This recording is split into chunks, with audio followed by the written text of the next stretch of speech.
Well, the biggest news in college basketball over the last 2 days outside of the NIT and the NCAA Final Four is taking place on the other side of the Hudson from Madison Square Garden at Rutgers, where an Outside the Lines report showcased Rutgers head coach Mike Rice verbally and physically berating his players through practice and hours of practice footage.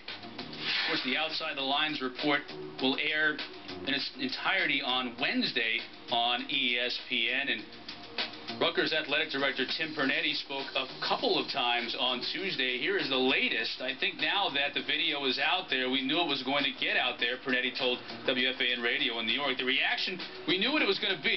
I need to sit here and think about what gives us the ability to be effective going forward in men's basketball, and more importantly, what protects the university. There's a lot of things on my mind right now that I'm thinking through and trying to make sure that whatever decisions I make on a going forward basis, that we try to make the right one. This, of course, Pernetti had suspended Mike Rice back in December for the very incident, 3 games and $50,000. Now we have Governor Christie weighing in on it. We have a Assembly Speaker there in New Jersey weighing in on it as well. It is a public state university of New Jersey, so those people are going to get involved, and that's unfortunate, but it also is not a very good sign.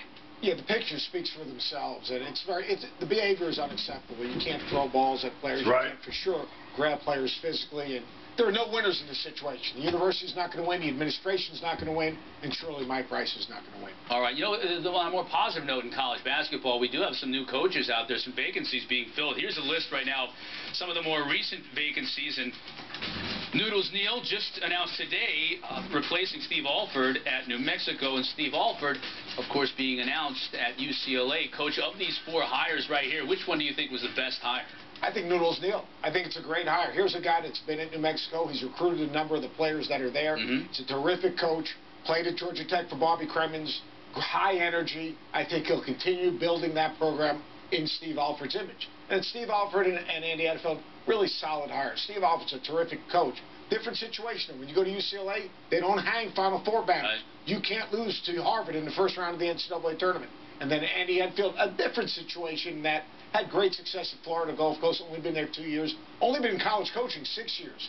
So is he the next Shaka Smart? Is he the next Brad Stevens? Only time will tell. You know, Texas Tech is not an easy job when you talk about college basketball. Can Tubby Smith go down there and live up to their expectations, which he wasn't able to do in Minnesota? Well, Tubby Smith is a great basketball coach. Tubby Smith won a game in the NCAA tournament. So, again, you've got to decide, you know, who's creating those expectations. If you look at the history of Minnesota basketball, Tubby Smith, 3 NCAA tournaments in 6 years, he did a good job. Texas Tech, different animal in terms of he's got to rebuild this basketball program. Right. First and foremost, better go out and get... Whoever comes in to take over for Mike Rice has his work cut out for him. How do you go about the process of restoring Rutgers basketball? Patience, for sure. I mean, it's going to be a process. It's going to be patience and a process.